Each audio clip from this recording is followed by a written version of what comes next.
Hey guys, welcome back to the channel where I cover missing persons, unsolved cases, crime news, and more. Adam Montgomery, aka Teardrop, was sentenced today on his weapons charges.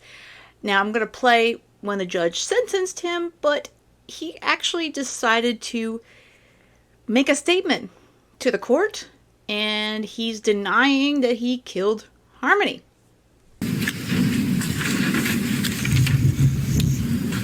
So I understand that I was found guilty by a jury, and I'm not here to dispute that at all. The only consideration that I ask of you this morning is for you not to consider anything as it relates to the case regarding my daughter Harmony.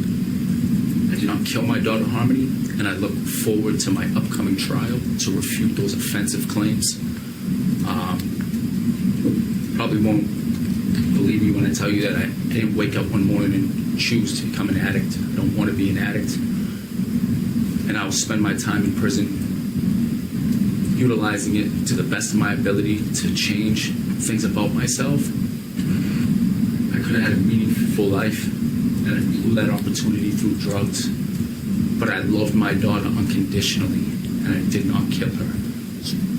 Please don't consider anything that relates to those charges. Only consider the facts to this case.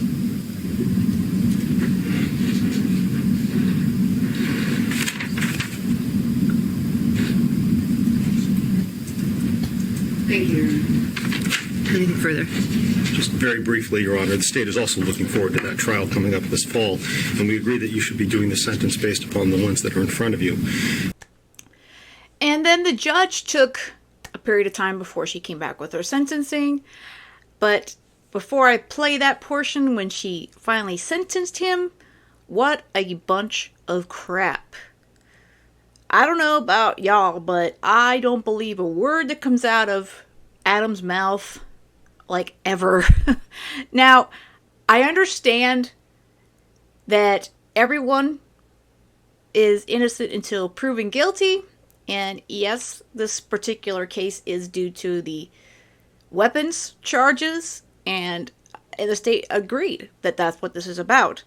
And they also, I love the prosecutor saying that they looked forward to the trial getting justice for Harmony. But I don't know, hearing Adam speak, I just could not believe the amount of garbage that came out of his mouth. And it's like, if you believe anything that Adam Montgomery has to say, I would say, I got some land to sell you in the desert, and it's worth a fortune. I mean, come on. But with that said, let me play the judge's sentencing and the weapons charges. So the concern that any sentence imposed today would be taking that into consideration. And I want to tell you that the court is not. You will have your trial on that. You're being sentenced today on these armed career criminal and theft charges that you've already been found guilty of. But the court notes that there are a significant number of aggravating factors here, making the minimum mandatory sentences that you're requesting inappropriate.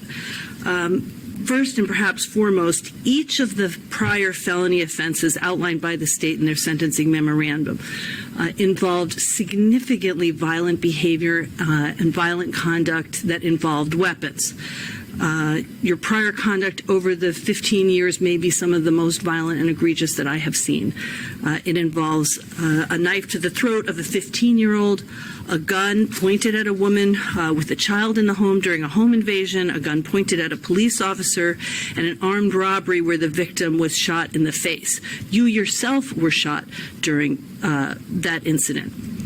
Not all predicate offenses for armed robberies are for armed career criminal cases are the same, and these predicate offenses are particularly egregious. This case itself, the stolen firearms in this case, also had significant aggravating factors. These guns were stolen. There was a child in the house. The guns were maintained while you yourself had children in the home. There was trading, selling, buying back of guns. The guns were sold to and bought back from a convicted sex offender, and ultimately one of the guns was discovered in the hands of an individual who is apparently trafficking in both guns and drugs.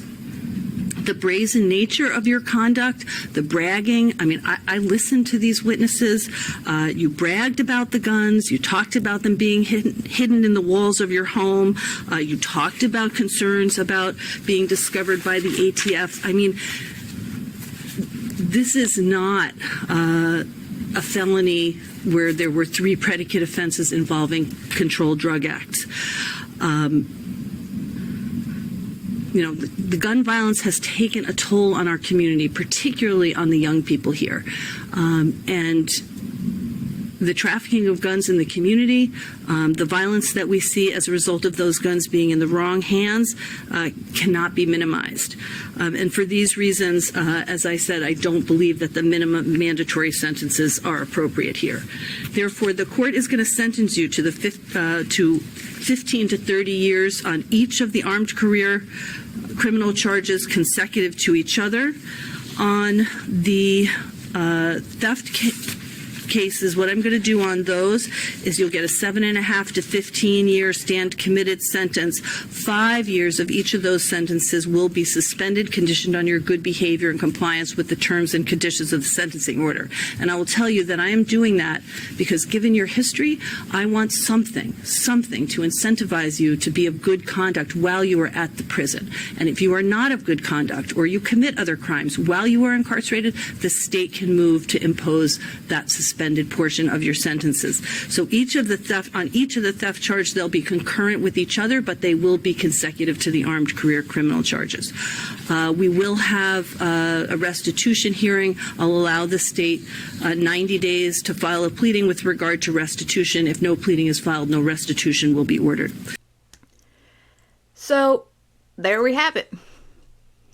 He's not going anywhere for quite a long time. And just like the state said again, I look forward to his trial later this year, November, as it stands right now, to get justice for Little Harmony. And I will be covering it here on the channel. With that said, that's all I've got for this one. I hope you guys have a great rest of the day. And most of all, stay safe.